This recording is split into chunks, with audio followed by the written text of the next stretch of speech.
In the last 10 years... And going on now, that's... I was saying. I'm just glad that I'm not the only one that pulls the sheets on my head. The big rugby players do it. Over the last 10 years, there's been some massive changes in Welsh rugby. Do you think that we now have an efficient way of recognising young talent and bringing that into Welsh rugby? Yes, I think so, and I think you know, without talking too much about rugby, I think, like you said, I think everybody, if you look, I think, I'm not one to go on statistics, but people, and especially youngsters, you know, we say that, oh, you know, we always think that somebody else is always having a better grounding than us in sporting terms. But, you know, I know statistics prove in countries like America, Australia, and other countries that people from small areas develop very, very well, if not better, than youngsters sometimes in bigger areas. So I think I always grew up with that sort of, oh, you know, always sort of, oh, I wish I was there, because I know they got better facilities. But I really, really believe that, you know, you can, it's not all what you've got around you. It's like, I think, it's like probably being like, it's like being a Christian sometimes.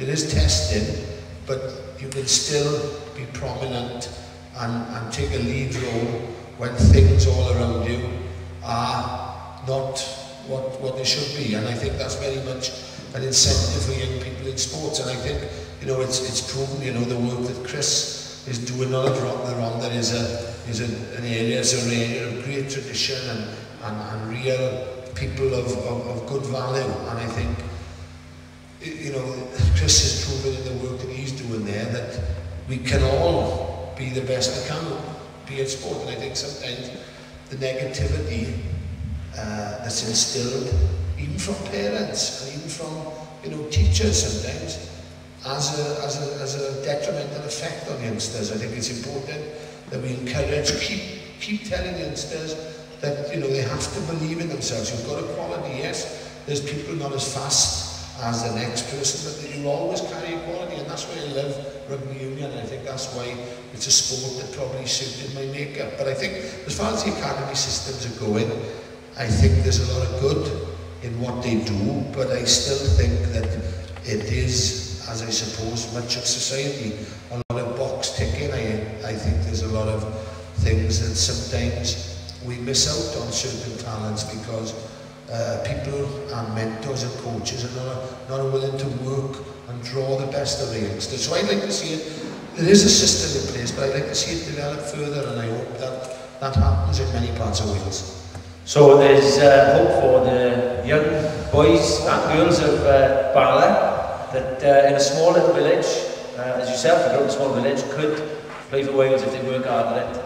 I think so, I think anything, but I think the first thing in sport or anything, and you know, I suppose there's any farmers here tonight, boys? One or two.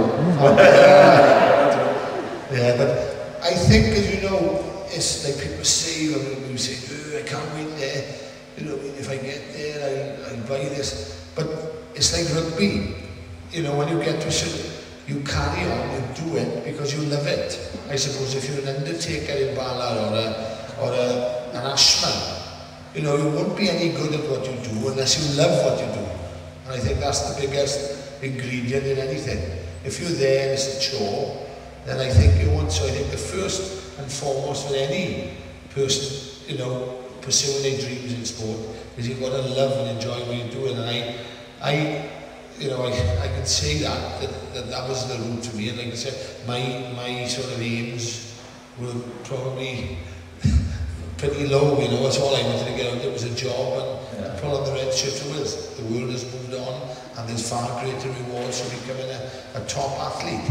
But you've got to, the first thing I would say to any youngster, you've got to love and enjoy what you're doing. And I think balance is key, because I think, you know, you can get there, but I think really, and I'm so blessed that you know, from the early days, although people will say, what's me playing? Well, oh, you weren't much of a Christian, or, you know, you were, but I really, really believe that the early days and they go into Sunday school, and the little, you know, little teachings with a beach mission on the beach, you know, many years ago, really evoked my thought, and I thought, oh, when I get to pray for Wales now, and I'll have a big car and whatever, even, you know, and I'll have holidays, yes, they were nice, but they still don't fill the void that, you know, we as Christians, I'm not saying we as Christians you are different, but that's my experience, and I can really speak about that.